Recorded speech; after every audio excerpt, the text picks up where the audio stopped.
आजच्या या सभेमध्ये सर्वप्रथम मी आमचे नेते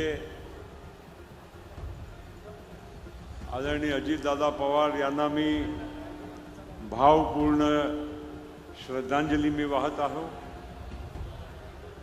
या सभेमध्ये उपस्थित आमच्या नेता राष्ट्रवादी काँग्रेस पक्षाचे अध्यक्ष, या महाराष्ट्राचे उपमुख्यमंत्री आणि आपल्या सर्वांच्यासाठी प्रेरणास्थान म्हणून, श्रद्धास्थान म्हणून आपल्या या बारामती विधानसभामधून उमेदवार म्हणून असलेले आदरणीय सुनेत्राबाई पवार, आपल्या शिवसेना पक्षाचे नेते आणि राज्याचे उद्योग मंत्री माननीय उदयजी सामंत, राष्ट्रवादी काँग्रेस पक्षाचे अध्यक्ष, महाराष्ट्राचे अध्यक्ष माननीय सुनील भाऊ तटकरे, आपले ज्येष्ठ नेते आदरणीय छगन भुजबळ साहेब, ज्येष्ठ नेते मुश्रीफ साहेब, ज्येष्ठ नेते दिलीप वळसे पाटील साहेब,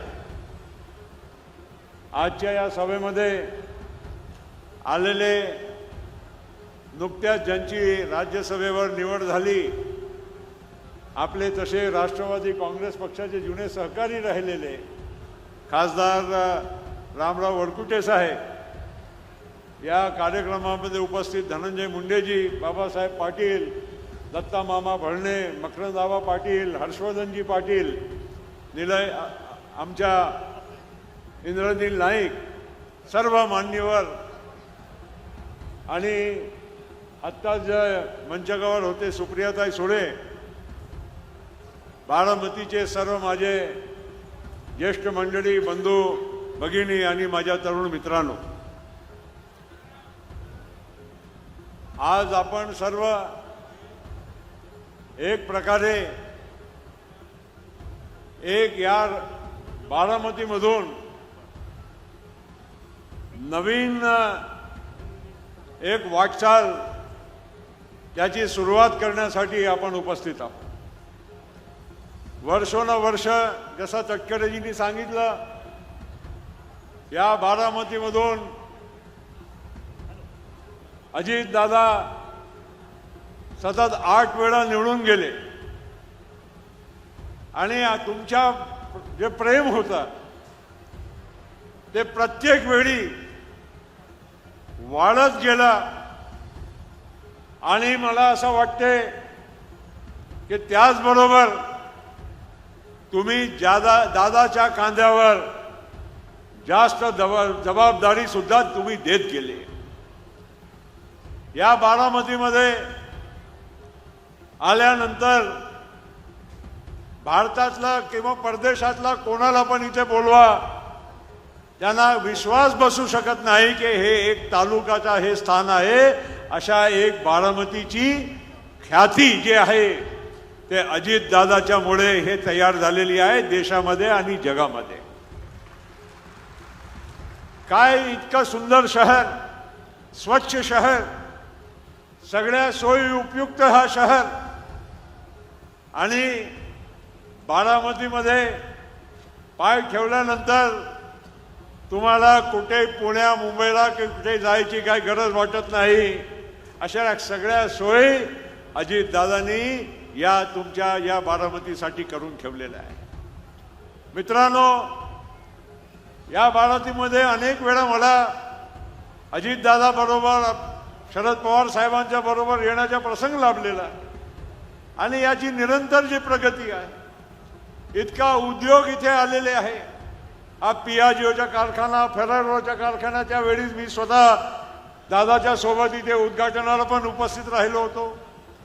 आणि या भागासाठी जी दादाच्या मनामध्ये तळमळ होती, जी एक जिद्द होती, एक चिकाटी होती, ते खरोखर म्हणजे तुमच्यासाठी एक फार मोठा म्हणजे एक उपलब्धी होती, तुमच्यासाठी एक गौरवाचा विषय होता।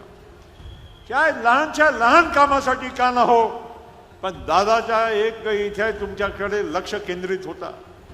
निधी असो, कुठल्याही गोष्टी असो, सरकारमध्ये कुठली योजना खेचून आणायची असेल, या बारामती शिल्लक राहील असा कधीही असा शक्य झाला नव्हता।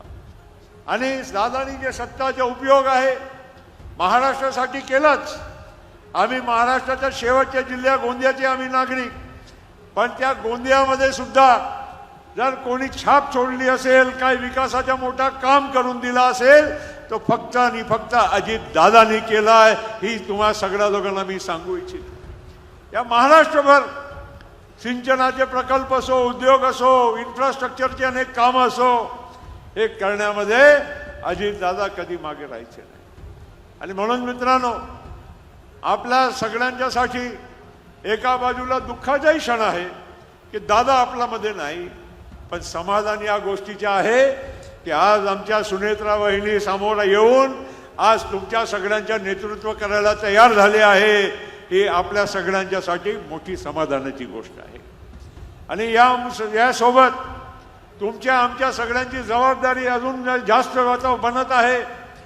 दादा किती विक्रमी मतानं निवडून गेले ते सगळ्या तुम्ही लोकांनी ते तुम्हीच करून दाखवलेलं आहे।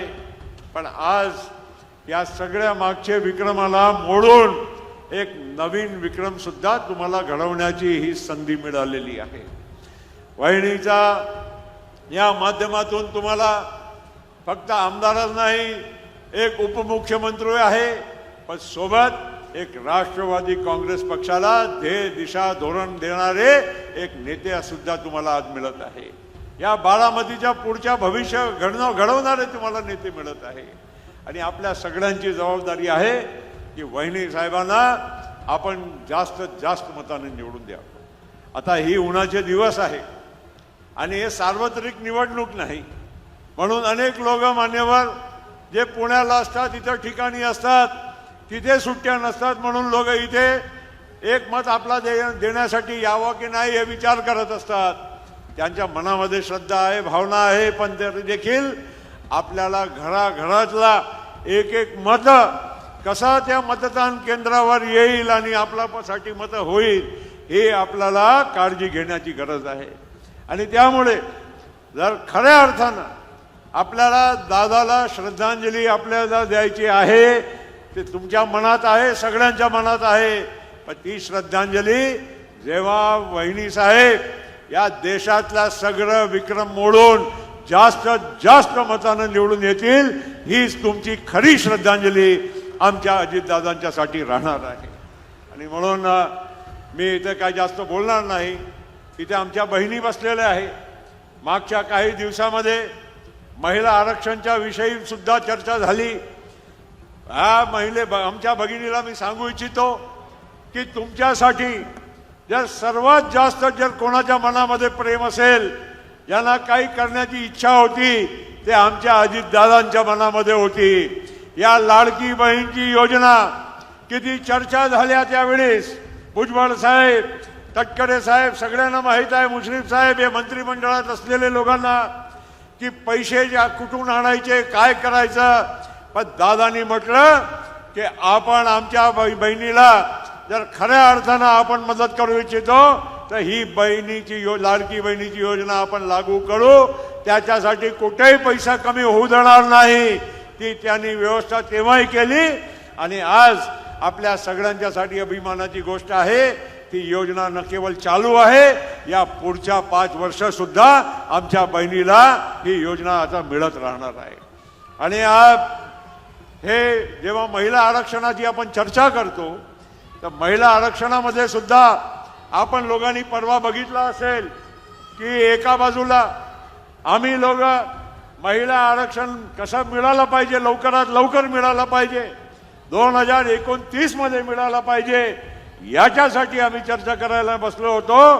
तेव्हा दुर्दैवाने काही गोष्ट काही लोकांच्याकडून त्या मदत साथ तुम्हाला मिळाली नाही, पण तरी देखील मी तुम्हाला सांगतो की आज महायुतीचं जे सरकार आहे मोदी साहेबांच्या नेतृत्वामध्ये ते या आमच्या बहिणीला हे मदत केल्याशिवाय तुम्हाला आरक्षण दिल्याशिवाय हे राहणार नाही, ही सुद्धा ही वस्तुस्थिती राहणार आहे।